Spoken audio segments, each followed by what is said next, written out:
नमस्कार। आज के इस विश्लेषण में हम एक बेहद शांत और गहरे विषय पर चर्चा करने वाले हैं। कन्या राशि के जातकों के लिए 16 से 31 मई का समय आखिर किस तरह की ऊर्जा और दिशा लेकर आ रहा है। आज हमारा पूरा ध्यान इसी पर केंद्रित रहेगा। देखिए, ये आने वाले 15 दिन किसी भय या असमंजस के नहीं हैं, बल्कि ये आंतरिक संतुलन और अपने लंबे समय के विकास को समझने का एक सुनहरा अवसर है। तो बिना देर किए इस सफर की शुरुआत करते हैं। चलिए इसमें थोड़ा गहराई से उतरते हैं। एक बेहतरीन योजना और उसके साथ सही समय का चुनाव ही असली सफलता है। यही इस पूरे आधे महीने का सबसे बड़ा मंत्र है। कन्या राशि के लोगों के लिए ये समय अपनी आंतरिक ऊर्जा को बिल्कुल सही दिशा में चैनल करने और भविष्य के लिए एक मजबूत नींव रखने का है। यह मंत्र हमें याद दिलाता है कि सब कुछ एक ही रात में नहीं होता। सही समय पर उठाया गया एक सही कदम ही सबसे ज्यादा मायने रखता है। अब क्योंकि कन्या राशि के व्यक्ति स्वभाव से ही थोड़े व्यवस्थित होते हैं, इस विश्लेषण को एक क्लियर रोड मैप का रूप दिया गया है।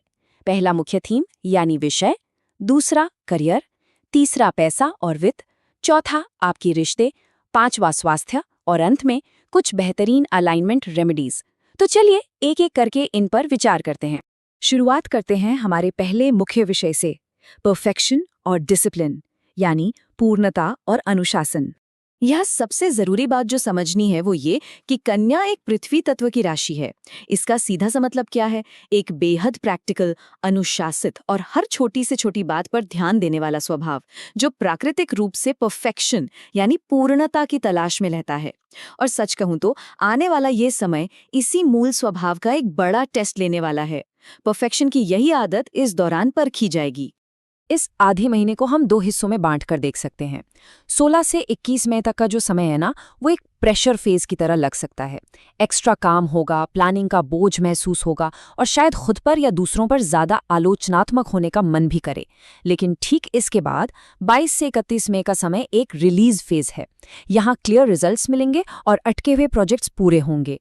इसलिए मेरी सलाह यही है कि शुरुआती दिनों के दबाव को बिना किसी सेल्फ जजमेंट के स्वीकार करें। ये मानकर चलें कि ये सिर्फ एक प्रोसेस का छोटा सा हिस्सा है। आगे बढ़ते हैं हमारे दूसरे विषय की तरफ, जो है करियर। यहाँ हमारा पूरा फोकस साइलेंस सक्सेस यानी शांत सफलता पर रहेगा। करियर के मामले में भी वही समय का टाइमलाइन लागू होता है। 16 से 21 मई के बीच ऑफिस में कुछ एक्स्ट्रा चेकलिस्ट्स और डिटेल्स वाले कामों का सामना करना पड़ सकता है। यहाँ सबसे जरूरी चीज क्या है? Polite professionalism. अपने ईगो को थोड़ा किनारे रखकर शांति से काम करना इस वक्त सबसे ज्यादा लाभदायक होगा, क्योंकि देखिए, यही शांति आपको 22 से 31 मई के उस सुनहरे दौर में ले जाएगी जहां आपकी परफॉर्मेंस चमकेगी और आपके लंबित काम आसानी से पूरे होते हुए दिखेंगे। इस पूरे चक्र का गोल्डन रूल बिल्कुल साफ है। सिस्टमैटिक और अनुशासित तरीके से किया गया काम अभी आगे चलकर सबसे बड़े लॉन्ग टर्म फायदे देगा। इसे कोई बोझ मत मानिए, ये एक शक्तिशाली नियम है। आज की ये छुपी हुई मेहनत भविष्य में आगे चलकर आपकी सफलता का सबसे बड़ा आधार बनेगी। अब आते हैं तीसरे विषय पर, फाइनेंस और कॉन्शियस चॉइसेस यानी अपने आर्थिक चुनाव बहुत ही सोच समझ कर करना। आर्थिक दृष्टि से अगर देखें तो 16 से 21 मई के दौरान थोड़ा टाइट कैश या अचानक से आने वाले छोटे-मोटे खर्चों का सामना हो सकता है। इस समय बिना पूरी जानकारी इकट्ठा किए कोई बड़ा लोन लेने या किसी नई योजना में इन्वेस्ट करने से बिल्कुल बचना चाहिए। अगर इन शुरुआती दिनों में थोड़ा धैर्य रखा जाए तो 22 से 31 मई के बीच आर्थिक रूप से बहुत क्लैरिटी आएगी। यहाँ तक कि अटके हुए पेमेंट्स भी क्लियर होने की पूरी संभावना बनेगी। 15। अब आप सोचेंगे ये क्या है? ये सिर्फ एक संख्या नहीं है, बल्कि आर्थिक सुरक्षा का एक बहुत बड़ा हथियार है। 15 सेकंड्स। इस साढ़े महीने में कन्या राशि वालों को किसी भी आर्थिक निर्णय लेने से पहले ठीक 15 सेकंड तक रुकना चाहिए।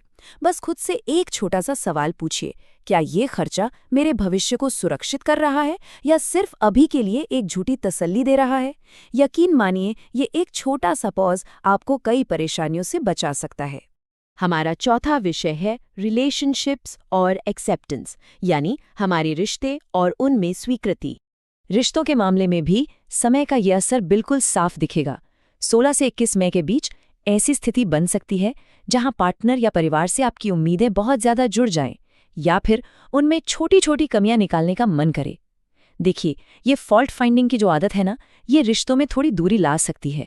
लेकिन अगर इस शुरुआती दौर में थोड़ी नरमी और समझदारी दिखाई जाए तो 22 से 31 मई के बीच चीज़ें बहुत सॉफ्ट तरीके से सेटल हो जाएंगी।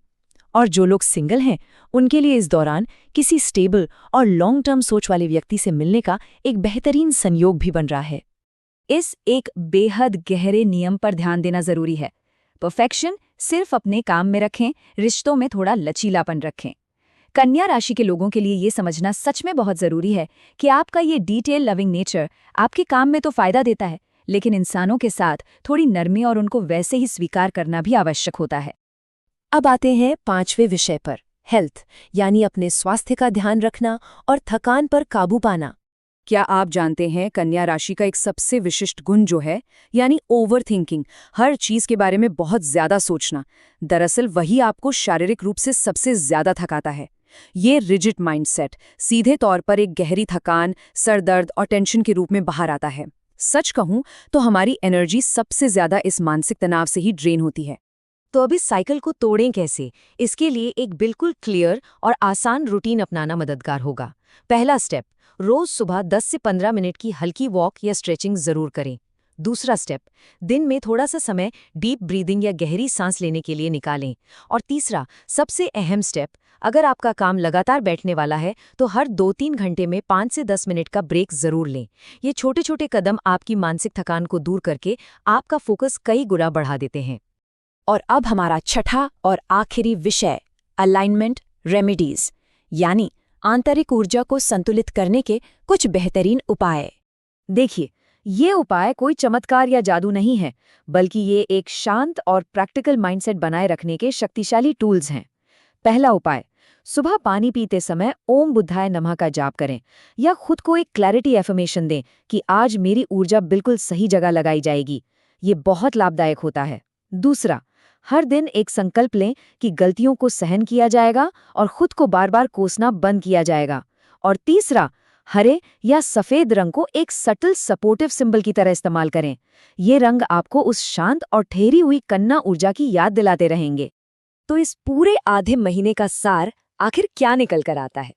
अनुशासन, उसके साथ थोड़ा सा धैर्य और अपने रिश्तों में थोड़ा लचीलापन।